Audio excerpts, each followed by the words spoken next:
इसलिए परेशानी होती है।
हेलो बच्चों, good morning to class 9th students.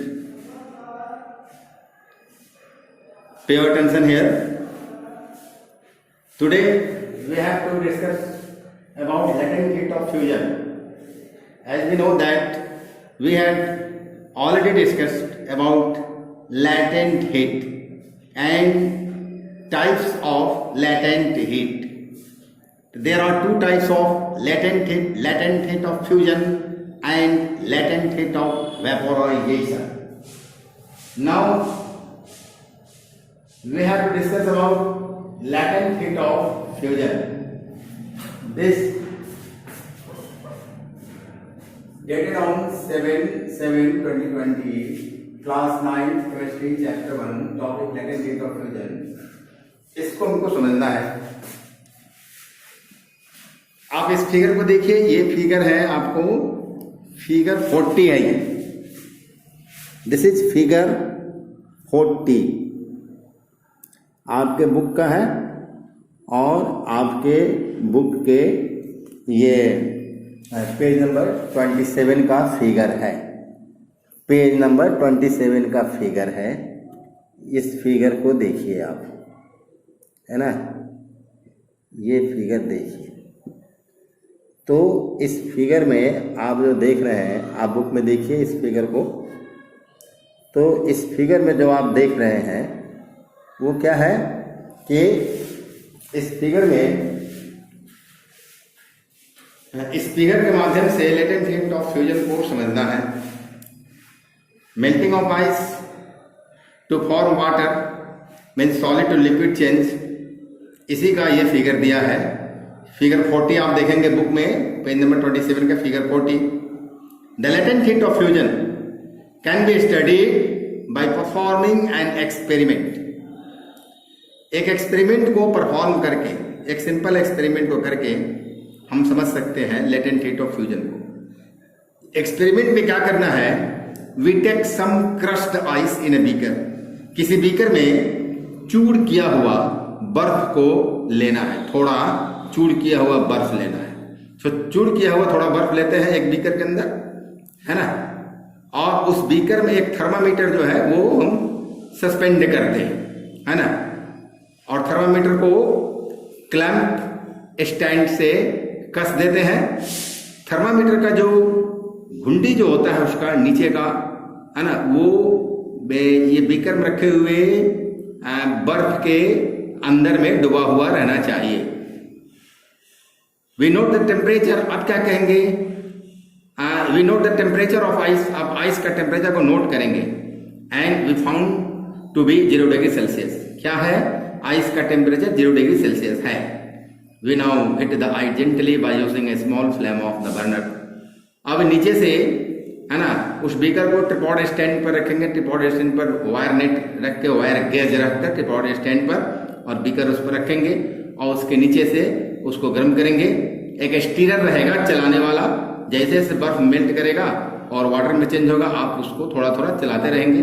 और थर्मामीटर को क्या करना है, एक धागे से बांध के स्टैंड क्लैंप के साथ लटका देना है. थर्मामीटर का वो जो बल्ब जो है वो चूड़ किए हुए बर्फ में डूबा हुआ रहना चाहिए. Then We heat the ice gently by using a small flame of the burner. On heating, we observe that the ice starts melting to form water. Ice शुरू होता है मेल्ट होना और वाटर फॉर्म होता है. We keep on recording the temperature of melting ice on the thermometer every minute. हर एक minute पर हम टेम्परेचर का रिकॉर्ड रखते हैं. थर्मामीटर के टेम्परेचर का रिकॉर्ड प्रत्येक मिनट का हम रखते हैं. As more heat is given more ice melts to form water. जैसे जैसे अधिक हीट हम देते जाते हैं अधिक बर्फ जो है वो मेल्ट होता जाता है और वाटर में चेंज हो जाता है. लेकिन थर्मामीटर का जो रीडिंग है वो 0 डिग्री सेल्सियस पर ही रहता है. वो थर्मामीटर का रीडिंग जो है वो नहीं बढ़ता है ना. As long as there remains even a little of ice in the beaker the temperature does not rise. जब तक थोड़ा भी है ना बर्फ बचा रहेगा उसमें बीकर में, टेम्परेचर राइज नहीं करता है, टेम्परेचर नहीं बढ़ता है थर्मामीटर में. It remains constant and 0 degree Celsius. हम देखेंगे we observe that temperature remains constant at 0 degree Celsius. This shows that there is no rise in temperature during the melting of ice in the beaker. Beaker में जो ice melt हो रहा है उसमें temperature ice को melt होते समय temperature rise नहीं होता है. It is only when all the ice has melted that the temperature of water है ना form from ice start rising on further heating. और जब कहता है it is only when all the ice has melted, यह सिर्फ temperature rise होगा सिर्फ कब, तो सिर्फ जब सभी बर्फ पूर्ण सारे बर्फ पिघलकर पानी में चेंज हो जाएंगे है ना, वाटर में चेंज हो जाएगा. उसके बाद टेम्परेचर जो है वो राइज होना शुरू होगा और तब उसके बाद धीरे धीरे टेम्परेचर राइज होता है क्योंकि हम हीट तो देते जा रहे हैं कंटिन्यू. तो अब पानी के टेम्परेचर को बढ़ाने में जो बर्फ पिघलकर पानी हुआ है उस पानी को टेम्परेचर को बढ़ाने में हीट एनर्जी है ना सप्लाई होता है, खर्च होता है. इसलिए अब वाटर का टेम्परेचर बढ़ता है जो थर्मामीटर शो करता है. लेकिन इसके पूर्व जो है वो बर्फ को पानी में चेंज करने में हीट एनर्जी खर्च हुआ था. इसलिए बर्फ के जो इंटरमॉलिक्यूलर फोर्सेस हैं बर्फ में, उन इंटरमॉलिक्यूलर फोर्सेस को ओवरकम करने में है ना, to overcome the intermolecular forces of ice heat is expend हुआ था है ना. तो हीट का हीट है उसमें खर्च हुआ था. इसलिए क्या हुआ था कि थर्मोमीटर का टेम्परेचर राइज नहीं हुआ था. और जब पूरा बर्फ पानी में चेंज हो गया तब तो पानी का टेम्परेचर बढ़ने लगा तो थर्मोमीटर है ना टेम्परेचर जो है वो राइज होता हुआ दिखाने लगा. So the heat which is going into ice but not increasing the temperature is the energy.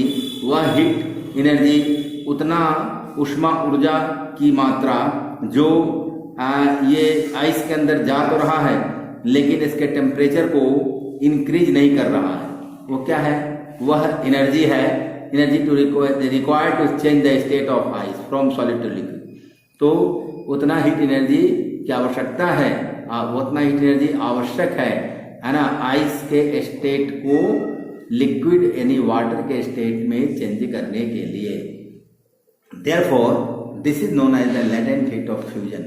तो वह उष्मा ऊर्जा की मात्रा जो सप्लाई किया गया संपूर्ण आइस को पूर्णतः वाटर में चेंज करने में, उसी उष्मा ऊर्जा की मात्रा को हम लेटेंट हीट ऑफ फ्यूजन कहते हैं, जिसका डेफिनेशन हम समझेंगे आगे है ना.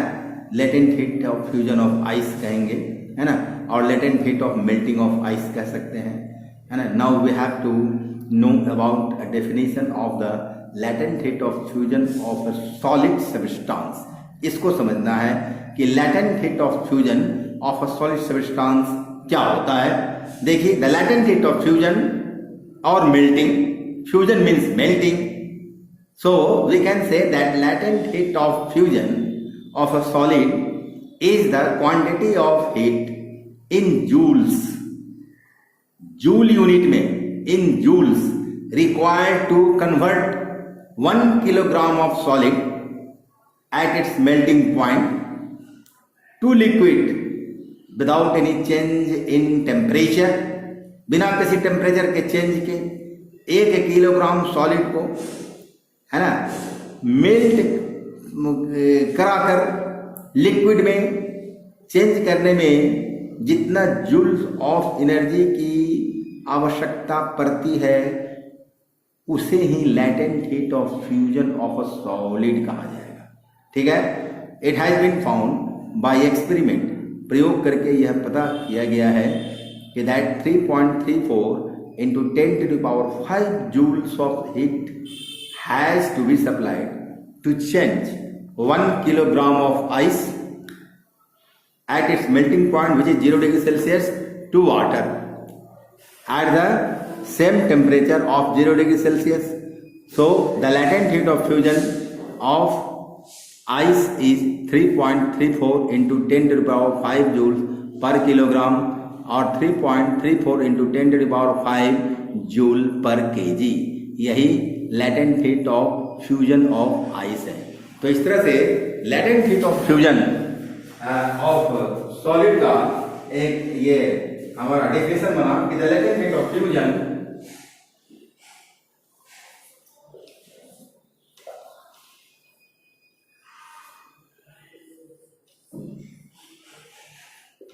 the latent heat of heat in joules, joules है ना, required to convert 1 kg of the solid, required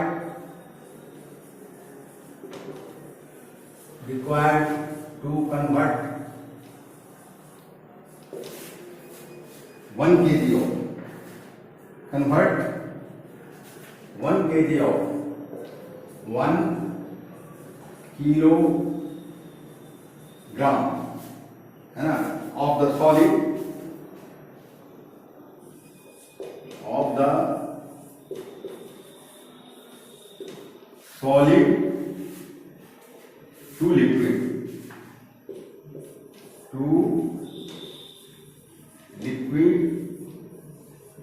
without any change in temperature, without any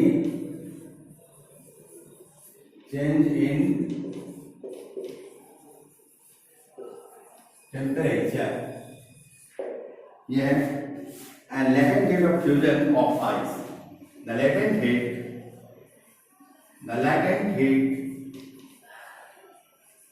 of fusion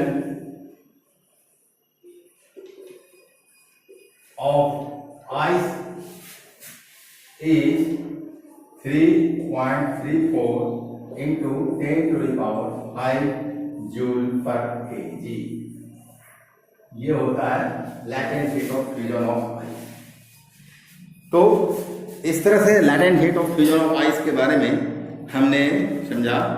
इसके आगे इसी के बारे में, सेम टॉपिक के बारे में आगे हमको फिर क्या करना है, डिस्कशन करना है, and this further discussion will be held tomorrow, and I think that this much is enough